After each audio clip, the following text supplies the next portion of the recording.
Hey, I'm Will LaVeist. He's Eric Claville. You tune into LaVeist and Claville, where we give it to you straight the way it is, from a black male's perspective. Because it's like that, and that's the way it is. So let's get right to it. Continuing the next installment in our series, the Black Tax. This is the Black Tax, Black Fatherhood. Now, with fatherhood comes moments of both joy and pain. Did somebody say child support? But fatherhood can be particularly taxing for black dads because of the weight of negative stereotypes.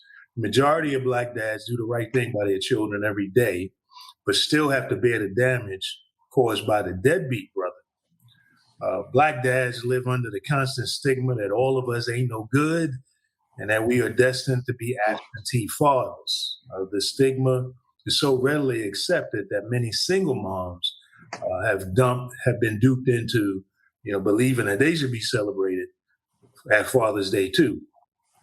So this is definitely something that, is an issue that has really, as I see every Father's Day when it becomes around, I can particularly remember when I was doing my radio show, the Will LaVeist show down in Hampton, and also as a columnist, a lot of brothers would contact me and say, man, first of all, please don't write a column talking about how black men need to be responsible fathers again. Please don't write, And then, to be honest, man, when you heard President Obama, when he was in office, talking about that issue, again, we understand he had a particular situation where his father wasn't present in his life the way he should have been. Right. But when you keep hearing that narrative drummed over and over and over and over, that becomes the prevailing thought that this is what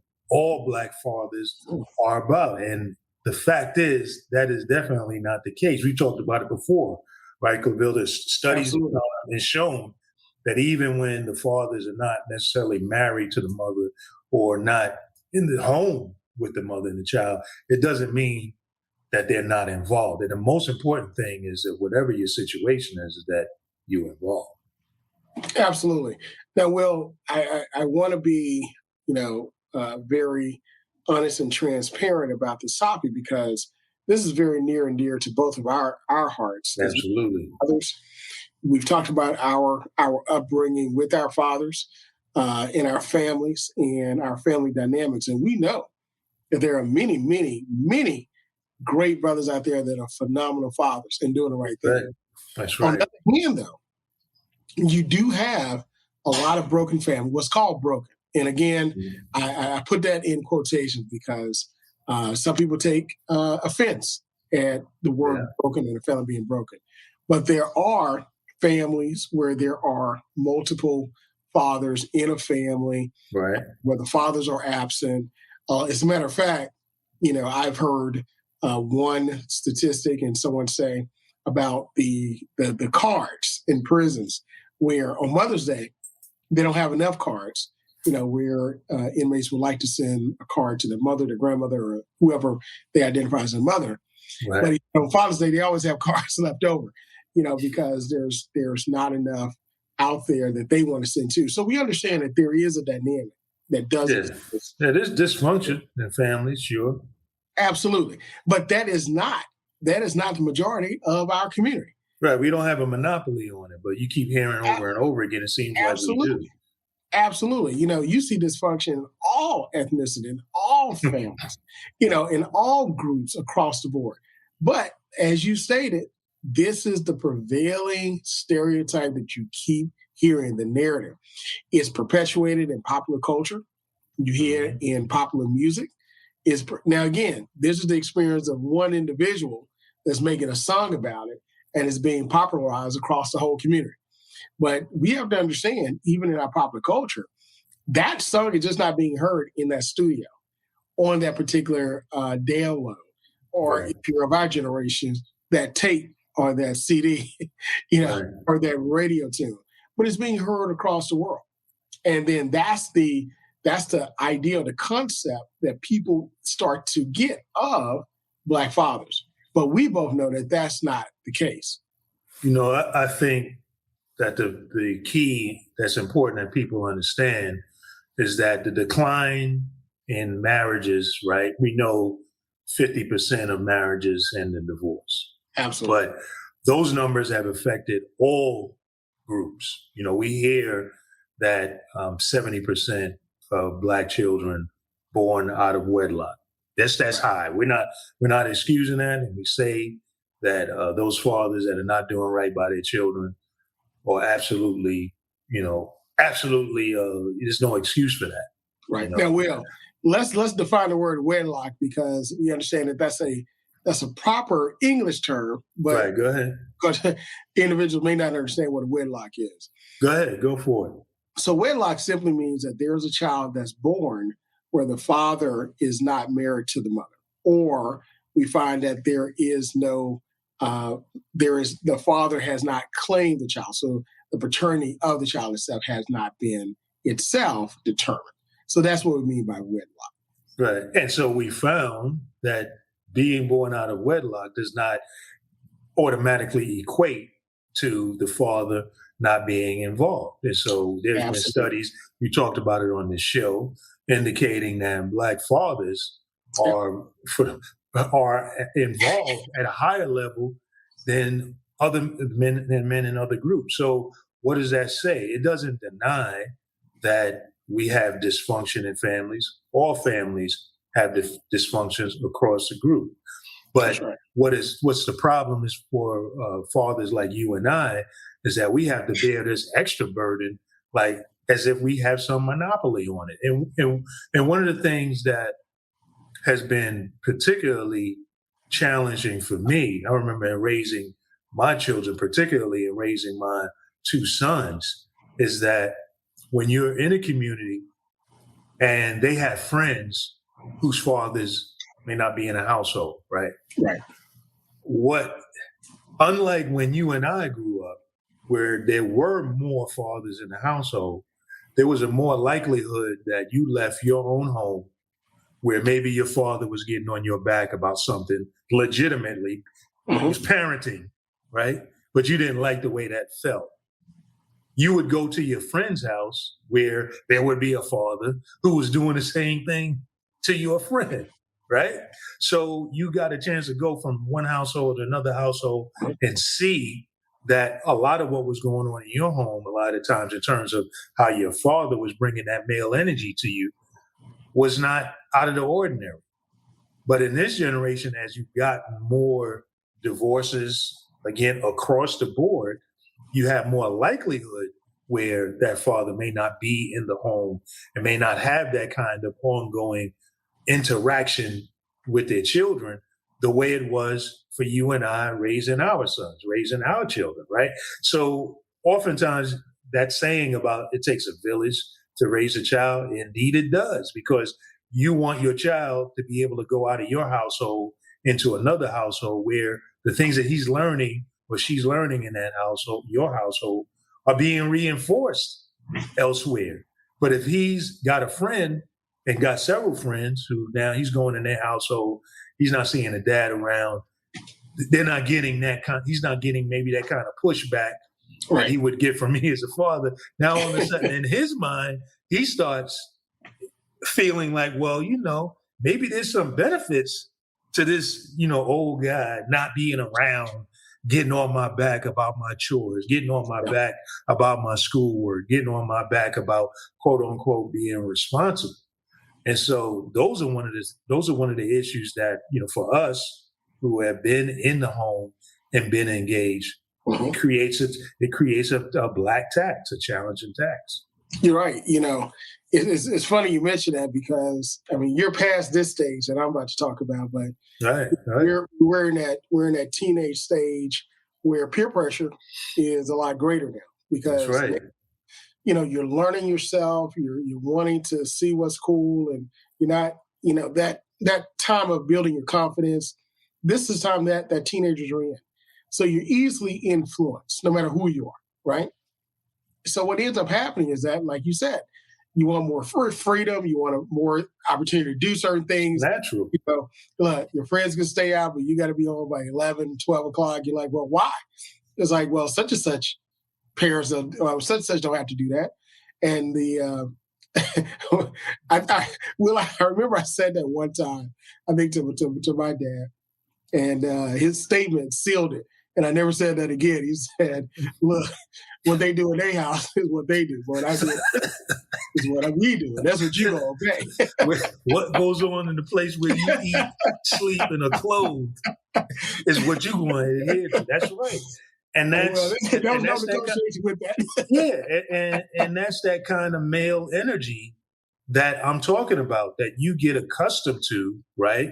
And as you go from one house to another house, or you go into the barber shop and you see it, and you learn that kind of energy, that kind of being spoken to in that way, that's not meant to break you down and destroy you. You just realize that this is how older men speak. There's a chain of command here. There's a respect for your elders that you have. And a lot of times what we did is we listened to our dad, let him have his say. And as we got older, when there were certain things that we wanted to do anyway, we went and did it anyway. But we didn't give him the back talk and all of that. Right. We respected the energy that he was bringing. And you knew not to give him the back talk. Right. You knew not to, because it's going to be futile, because you might end up, having a pretty fat lip to go to school with the next morning. Right.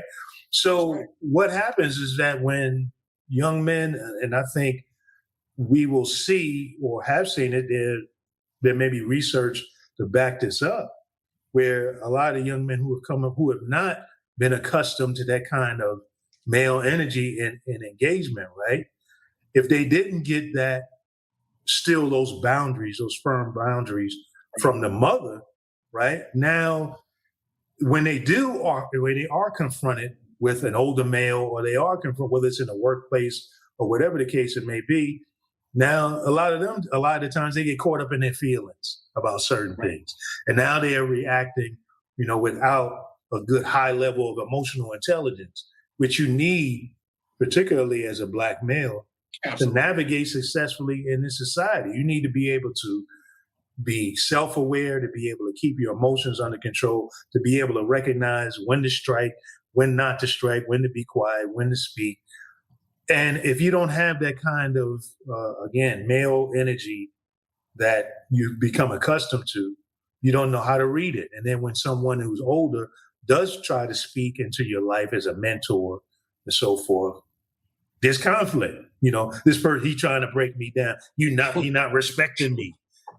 It's not about that at all. It's about how men tend to engage, which is different than how women tend to engage. And there's nothing wrong with either one. Right. And Will, you bring up a very important dynamic that we're starting to see and going to see in the future. Mm-hmm. Now that we find that engagement, that mentorship, right, with older males, with younger males. Now there's a different type of engagement that we're going to start seeing within relationships. So how will that play out? And how will now the father, which now would be the grandfather, right, role will he now play, in those type of relationships? So let's just say you and I, for an example, pretty soon we're going to be grandfathers. I mean, you're already there, but what I mean, grandfathers where adults will start to come to you for seeking advice. Right. And they're going to start to see you as being that major male figure, being able to handle situations the way that our fathers taught us, the way that we learned how to handle situations. And there's going to be a difference. There's going to be a difference. And we haven't quite experienced it yet. But now we have the young fathers who were young men, and we have the older grandfathers that are handling the situation different. So how is that grandchild? How is that spouse of the now young man is going to judge how that situation should be handled? Right. And the other interesting thing is that you got a lot of families where the grandparents have had to step in and raise the children. So it's interesting how now that older grandfather, right, who has passed certain stages, certain station in life, and things have changed, but then the society that he's now interacting in is very different from when he grew up. So it brings out something that I saw even as I was raising my children, is how a lot of the things from my upbringing, right, was not immediately transferable over to them because of the environment was different, the age in terms of them being growing up in a digital age and all of the information and all of the things that come with that. And so some of the sayings that I might use that I got from my dad, they didn't automatically transfer over directly. So Right. it's important. You bring up an important point. These changes are going to be important. The other thing, man, again, about why it's a black tax on black fathers, because these kinds of stereotypes, it's like single parenthood and being a single mother, that's like nothing new. That's something that has been going on since the beginning of time. That's something that has been going on in our society. And mothers have had to raise young men. And I can remember, being from divorced parents. Like I said, my father wasn't in the household, and not being in the household is a major difference. There are major moments for interaction, for little lessons that happen that don't happen if your dad is not there. My dad was still involved and engaged, but there were certain moments where he's not there. Well, my mother still had the mindset of, look, son, you a boy, you a male. You need to be a man. So she was still engaging with me on having me reach these high levels of being a man. And then there were certain things that she felt that I needed to engage with my father on. And she would say, you need to engage with your father with that. Well, that's totally different from what we see today, though. That's what I'm getting at. I'm getting at is that for a lot of times, I've got a lot of black male friends coming up as a parent who will talk about, the conflicts that they have with the mothers and how the mothers oftentimes are playing roles of undermining that relationship. And they're not understanding that it's at the disadvantage of their own son. So, where you had older women, again, older school women who valued working in the house as well as working outside the home and had certain traditional values around some things.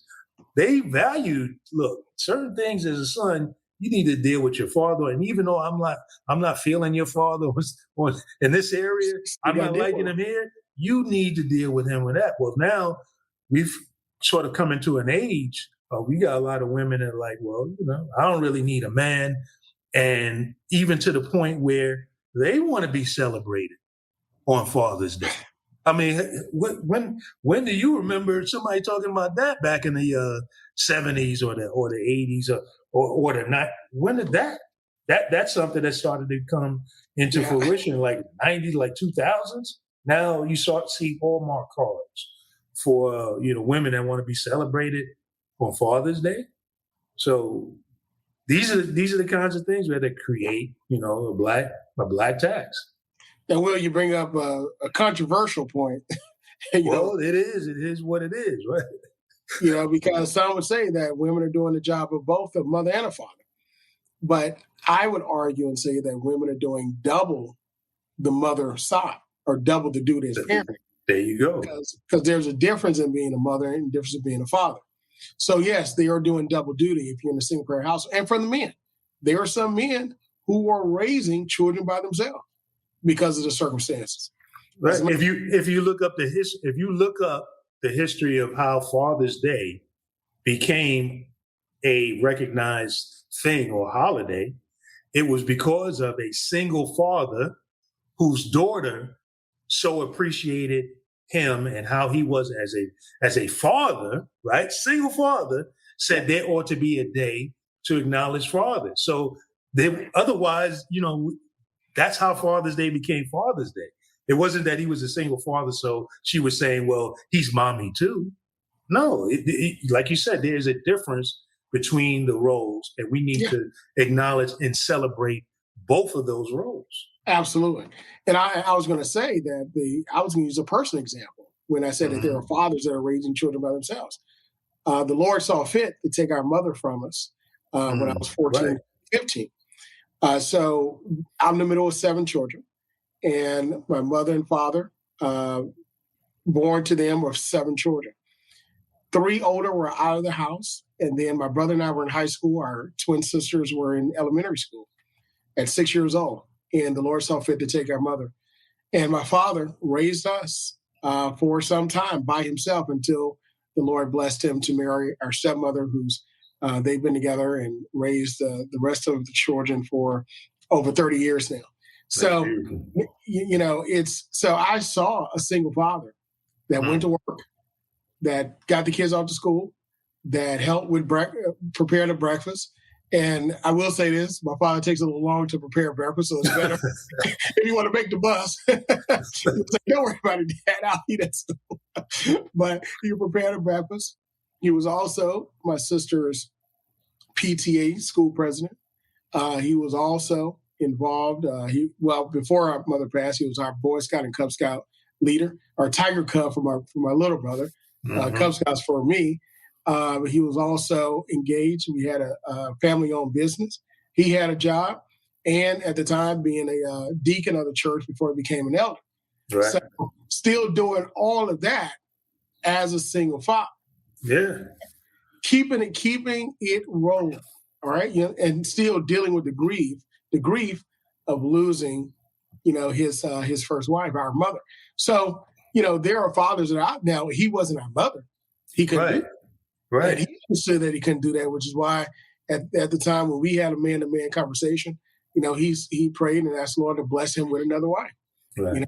And he wanted to do it in a way that was proper, because he was a family man. Right. So it's those type of examples that I just gave that goes against the stereotype. Right. That's pushed down our throats, right?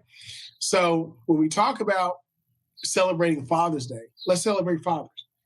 Absolutely. And those fathers that do double duty, celebrating double duty. On Mother's Day, those mothers that do double duty, we'll celebrate them double on Mother's Day. Absolutely. I mean, that your example of your dad is, a beautiful example of what I'm talking about. We'll celebrate his 80th birthday at the end of this month.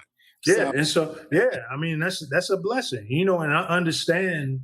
I understand the children who would want to acknowledge their mom in that way and acknowledge the fact that they're saying, my mom has really been a super mom. And also in there, you're going to hear some pain about the fact that the father is not involved. And there are many reasons why a father may not be involved. It could be death that could have happened. It's not always a case of a father just being irresponsible.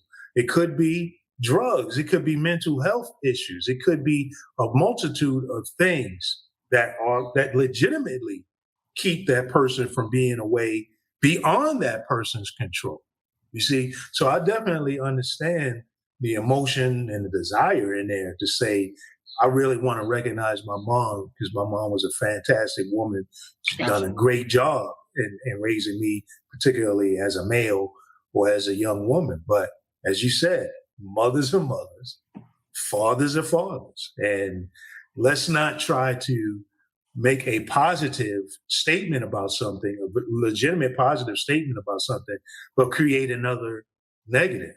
Because for me, as a father who was very involved and very much stood the test of the trials and tribulations that came along with that, I want to be acknowledged for that effort that I put in, and then I did, and I very much get annoyed when I hear of brothers who could be as involved, who could be engaged, who are not held up by some barrier, some insurmountable barrier, a huge barrier that's stopping them from being involved in their children. And those who aren't, I mean, they should absolutely be ashamed of themselves, man. And because they should recognize that you're hurting that child. You're hurting that child that you helped bring into the world and whom your DNA is still impacting that child every day. Well, matter of fact, I was just about to comment on that. You and I both, we talked about fatherhood in another setting and other segment, and how beautiful it is. I think, that's one of the top titles that I hold near and dear, to my heart, and that I carry. And we'll always carry that label the rest of our lives. That's a beautiful thing. I even talked about how, Psalms 127 talks about, how children are a heritage unto the Lord, and also how, our children is like arrows in the hand of a mighty archer, and that we are the fathers of the glory of our children. Mm-hmm. So if you take away the father out of the house, you take away the father out of the child's life. If you take away the father, you take away the glory of the children. And for men who are not, that don't understand the value of being a father, they don't understand the beauty of being a father, they don't understand the benefits of being a father, you're missing out. You are missing out. Absolutely. You are missing out. I mean, it's one of the most blessed things that you can be, because, there's not many things in life you can see that is duplicate of you. That's right. And you and I, we've talked about how our kids, we see the good. Yeah. So sometimes you get worried. You're like, oh man, I don't want him to duplicate that. Yeah. You get worried. But I tell you, the other thing, because your point is spot on.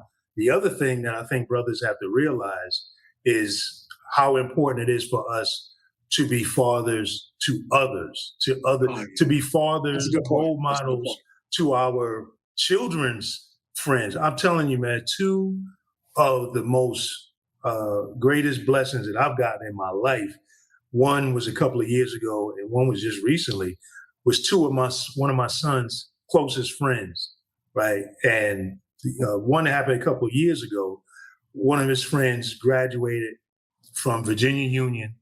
And before graduating, he pledged a fraternity, a Mega Psi Phi fraternity, which one of my brothers happens to be a member, but I'm a member of Phi Beta Sigma. Well, I'm the one that I was friends with his father, and I'm the one that talked to him a lot about fraternities and college and encouraged him to go to college. Well, he calls me up on the day that he crossed, which happened to be my birthday, and he wanted me there to witness him coming out and crossing. I made it my business to be there. He asked me and then told me later, man, because, he appreciated how much of a father on the side that I had been to him. And with his father, reinforcing the things that he was learning in his household or the conflicts that he might have had with his dad. He come to me and he's talking about, and I'm being a peace builder and helping him to understand where his dad is coming from. The other one just happened just recently. Another friend of one of my sons was in the house a whole lot. He just recently had a son, and I called him. I heard he had a son. I called him and congratulate him. He tells me, "Pop," which is what he's called me. He said, "Man, I never said this to you, but I really appreciate you and how you treated me like a son.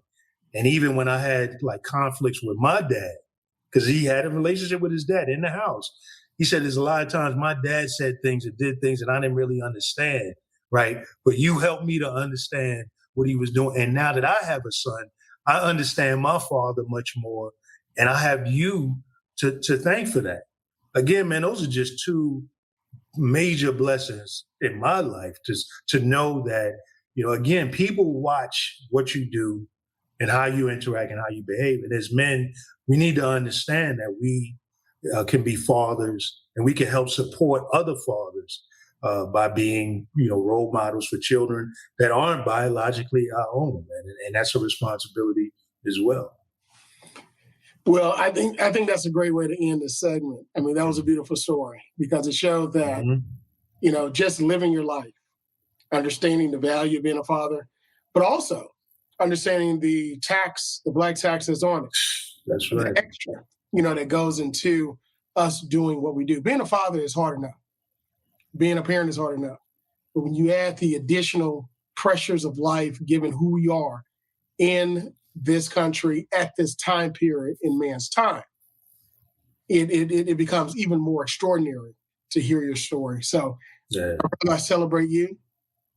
Hey, celebrate you, bro. And celebrate all the fathers out there that are doing right by their children every day. Absolutely. And look, you couldn't have said it better. So with that, we want to thank all of you for joining us for this segment of LaVeist and Claville as we talk about Black tax, Black fatherhood. the beauty of it, and also the struggle. But at the end, it is worth it. Continue to like, share, and follow us on our Facebook page and our social media. Let us know how we're doing. If you have a question, please let us know. Until next time, to us, that's the way it is. We'll see you. Be well.